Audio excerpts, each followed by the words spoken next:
donc à la direction provinciale et je suis sûr que avec cet effectif renforcé, nous allons être plus présents et constamment sur le terrain.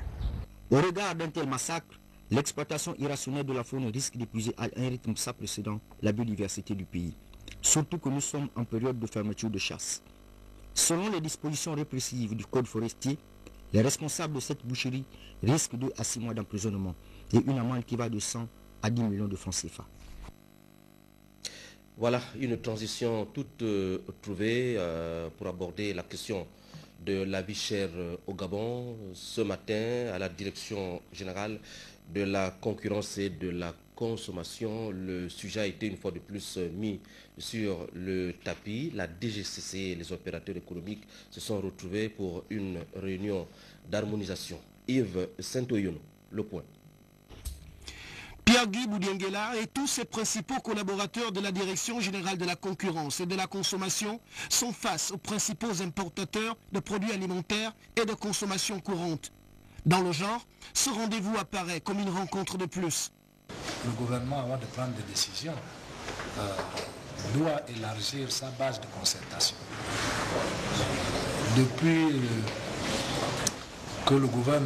le Conseil des ministres de l'Ambaréné, le gouvernement a saisi ces bras séculiers que sont les directions générales techniques pour pouvoir lui faire une analyse et des propositions appropriées pour rendre le vœu du gouvernement de rendre la vie moins chère pratique sur le terrain. Mûrir la réflexion sur un phénomène devenu inquiétant au Gabon est donc le but de ce conclave. Tous s'accordent sur le retour des prix raisonnables sur le marché. Il s'agit d'un problème délicat. La cherté de la vie, il y a plusieurs aspects, plusieurs pans de notre société qui sont concernés, notamment depuis l'importation, puisque comme vous le savez, le Gabon dépend beaucoup de ce qui vient de l'extérieur, plus de 80%. Ensuite, il y a tous les opérateurs, tous les prestataires qui sont dans ce réseau jusqu'au stade final de la distribution. Il y a le rôle essentiel de l'État en tant que régulateur, en tant que décideur. Donc nous voulons nous assurer que tout le monde aura été consulté afin que les décisions qui seront prises ou les mesures qui seront prises ne viennent, que personne ne se sente lésé par les mesures qui seront prises. Cette réunion intervient après une enquête minutieuse de la DGCC sur le terrain. Boudienguela et ses techniciens veulent prévenir la spéculation des prix de produits de consommation courante. À terme, la DGCC compte mettre des brigades pour contrôler les stocks auprès des opérateurs économiques qui disposent d'un délai de mois pour déclarer leurs stocks actuels et futurs. Nous repartons à New York à la 66e session des Nations Unies. Lazo Abonheur, Barthel Boisse et Cédric Aleka nous disent qu'au 4e jour des assises de la 66e session des Nations Unies, les travaux ont porté sur la 10e manifestation marquant l'anniversaire de la déclaration de Durban. Le constat n'est pas reluisant. Tenez-vous bien, le racisme sévit encore dans certains pays. Les participants à l'Assemblée générale de l'ONU proposent des actions visant à éradiquer ce mal des temps modernes. Les assises de ce module de la 66e session de l'Assemblée générale des Nations unies a permis aux chefs d'État et de délégation d'apprécier la place du racisme et ses ramifications dans le monde 10 ans après la déclaration de Durban en Afrique du Sud. Au nombre des participants, le chef de l'État Ali Bongo Ondimba, vêtu de son costume de défenseur des droits de l'homme, africaniste convaincu. Le constat, s'il est prometteur, n'est pas tout à fait satisfaisant. Plusieurs communications font état de l'existence d'actes racistes dans plusieurs pays plus graves aux États-Unis. Dans un témoignage accablant, la responsable des femmes noires américaines dans le Mississippi fustige le comportement des opérateurs économiques blancs qui n'hésitent pas à confier les tâches à haut risque aux femmes noires. Elles sont victimes de harcèlement de tout genre. Bref, 10 ans après Durban, dans le Mississippi, l'on ne croit pas encore à l'éradication de la discrimination raciale. Aux Nations Unies, un mémorial va être érigé en la mémoire des combattants du racisme, de l'apartheid et de la discrimination raciale. Le groupe Europe et les autres États reconnaissent que le racisme sape les objectifs des Nations Unies. Il s'engage à agir pour garantir la solidarité entre les peuples et faire échec à la discrimination sous toutes ses formes. Les débats de l'Assemblée générale sur la Palestine interviennent en après-midi à New York, tard dans la nuit à Libreville. Nous revenons à Libreville avec les préparatifs de prochaines consultations électorales. À Libreville, les cadres politiques du Parti démocratique gabonais étaient réunis hier autour de Paul Biogemba. Charles Ogandamaganga. La rencontre des cadres et hiérarques du Parti démocratique gabonais avec le membre du comité de concertation et du comité permanent du bureau politique Paul Biogemba ce mercredi soir au siège du parti avait un double caractère. Pour le premier responsable politique PDG de la province de l'Estuaire, qui comme toute sagesse sait que pour remporter les prochaines consultations électorales, il faut dès à présent mobiliser les troupes. On va parler de deux choses essentiellement, pas de trois. La première, c'est la préparation des élections législatives de 2011, de la philosophie globale de préparation de ces élections, en pré-campagne et en campagne. Donc nous avons parlé des conditions d'élection, de réussite, de succès au cours de ces élections-là. Invitant les siens à plus de dynamisme et de synergie sur le terrain en attendant les investitures des futurs candidats de son parti et l'ouverture de la campagne électorale, l'homme qui se veut être le garant de la politique de rigueur au sein de sa formation entend faire respecter le jeu démocratique lors des législatives à venir. Ces élections doivent se passer partout sur tout l'étendue de loi, la manière la plus transparente possible, la manière la plus crédible possible, la manière la plus juste possible. Et naturellement, dans la province de l'Estuaire, les choses doivent se dérouler de cette manière-là. Élection juste, transparente, crédible, qui rassure non seulement l'opinion nationale, mais surtout la communauté internationale, pour dire qu'au Gabon, on est un pays de droit, un pays de démocratie, un pays qui avance vers l'émergence en respectant toutes les garanties qui s'imposent. Le deuxième point à l'ordre du jour de la rencontre des PDGistes de l'Estuaire portait, lui, sur les préparatifs de la visite que devrait être effectuée dans l'Estuaire, à l'instar des autres provinces, le chef de l'État, dans le cadre des conseils des ministres délocalisés. Et puis ce lancement de la série de causeries initiée par le Bureau national de l'UFPDG dans l'Estuaire et l'ensemble du pays à Kango. Première étape de ces échanges dans l'Estuaire, la délégation de l'UFPDG conduite par Mme Philomène Mwanga a échangé avec la base sur l'engagement citoyen de la militante. Patrick Nzoré Bécalé, Jean de Dieu Mambounou.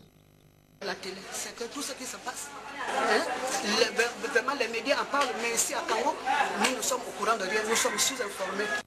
En recueillant les doléances de la base et de la hiérarchie locale du parti, réunis dans la salle polyvalente de Kango, dans le cadre du lancement de sa série de causeries initiée dans l'Estuaire et à travers le pays, l'UFPDG démontre qu'elle reste un instrument de promotion de la femme, un instrument de soutien ainsi qu'un puissant relais de la politique d'émergence conduite par le Premier ministre Paul Biogemba sous la haute direction et l'impulsion d'Ali Bongo Ondimba, son distingué camarade.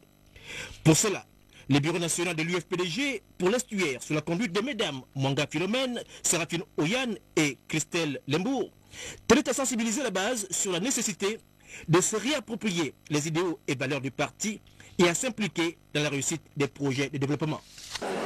L'engagement militant, il faut que ce soit un engagement fort pour la femme du PDG. Parce qu'on n'adhère pas au Parti démocratique gabonais pour en sortir. Nous, à l'UFPDG, nous avons un slogan qui dit à l'UFPDG, j'y suis, j'y reste. Autre thème débattu lors de cette causerie, le message de la présidente d'honneur, Sylvia Bongo Ondimba, qui appelait les femmes de l'UFPDG à se faire recenser dans le but de bénéficier de tous les instruments de soutien et d'aide mis à leur profit, tels que les micro-projets à Kassi. En gros, il s'agissait de se faire recenser, parce que lors de cette cérémonie, elle a clairement fait passer le message qu'il était temps que nous puissions donc refaire un peu le point, voir combien nous étions, et que chaque militant puisse donc poser le premier acte de son adhésion à l'UFPDG, c'est-à-dire avoir donc sa carte de recensement. Et ensuite, il était opportun pour nous de rappeler que la camarade présidente d'honneur nous a commandé d'être donc ces messagers, ces envoyés, pour que nous puissions sensibiliser encore plus nos militants sur le soutien qu'elles doivent apporter donc à la politique de l'émergence. L'UFPDG dans le Komokango, ces 3 fédérations, prochaine étape de cette série de causeries, Kokobiche, dans le département de la Noya. D'autres délégations de l'UAPDG sillonnent le Moyen-Ogooué et le Walentiem. Nous y reviendrons. L'honorable député, le docteur Léon Bouyembi et le vénérable sénateur Georges Kweli Collinet invitent les compatriotes originaires du département de la Mougalaba, commune de Guétou, à la réunion qui aura lieu à la résidence du député Bouyembi à 16h le samedi 24 septembre 2011. Et puis le président du Sénat qui porte à la connaissance de mesdames et messieurs les sénateurs que le programme des travaux législatifs est fixé comme suit. Demain vendredi 23 septembre, commission des affaires culturelles, sociales et de la communication, 9h30, audition du vénérable Apollinaire Koumba-Boissa sur la proposition de loi pour la protection de la jeunesse estudiantine gabonaise, salle Jean-Hilaire Obam. Sur les images qui vont arriver de la régie, voici l'audience ce matin au cabinet du ministre des Mines, du Pétrole et des Hydrocarbures, Alexandre Barraud-Chambrier, qui conférait avec le directeur de la branche manganaise du groupe Eramet, Philippe Vecten. Plusieurs sujets ont été évoqués, l'avancée des projets de construction du complexe métallurgique de Mwanda, de l'usine pilote de Mabounier et de l'école des mines de Franceville. Nous y reviendrons au cours de nos prochaines éditions d'information. Et puis le ministre en relation avec le Parlement, Aurélien Ntuntum Mebiam, a reçu le groupe parlementaire RPG. David Akumbu, Pristine Ngweman. Le point. Cette série de consultations permanentes avec les différents groupes parlementaires que comptent les 2 chambres du Parlement gabonais vise au renforcement des relations entre le gouvernement et les 2 institutions parlementaires. Aurélien Ntuntum-Mebiam a divisé avec le groupe parlementaire RPG à l'Assemblée nationale conduite par son président, l'honorable Laurent Faustin Bilé-Biesson. Au centre de leur entretien, les sujets relatifs au travail parlementaire, notamment informer les députés RPG de la transmission pour examen et adoption un peu plus de 26 textes, dont 19 projets de loi ordinaires et 7 ordonnances qui ont été adoptées en Conseil des ministres. Un autre point qui a fait l'objet d'échanges, le bilan de l'activité législative en cours. Aurélien Ntuntum a mis à profit ces moments avec ses hôtes de faire un point sur le fonctionnement de la majorité républicaine pour l'émergence. Le travail des députés risque d'être perturbé, justement à cause des élections. Et donc, oui, parce que les députés, beaucoup sont candidats à l'élection. Donc, beaucoup vont bientôt se rendre sur le terrain pour pouvoir aller battre campagne. Et pendant ce laps de temps, vous imaginez bien qu'ils ne seront pas à l'Assemblée nationale. Donc, c'est pour cela que nous avons souhaité de M. le ministre qu'il sensibilise les membres du gouvernement sur la nécessité d'envoyer le plus rapidement possible les textes qui sont déjà adoptés par le gouvernement pour que les députés, le temps qu'ils ne sont pas encore perturbés par le calendrier électoral, puissent regarder ces textes-là. Par cette vision, le membre du gouvernement veut impulser une nouvelle dynamique avec les 2 chambres pour répondre parfaitement à la vision de l'émergence et qui a besoin des textes de loi solides et ordonnances claires pour la vie de la nation.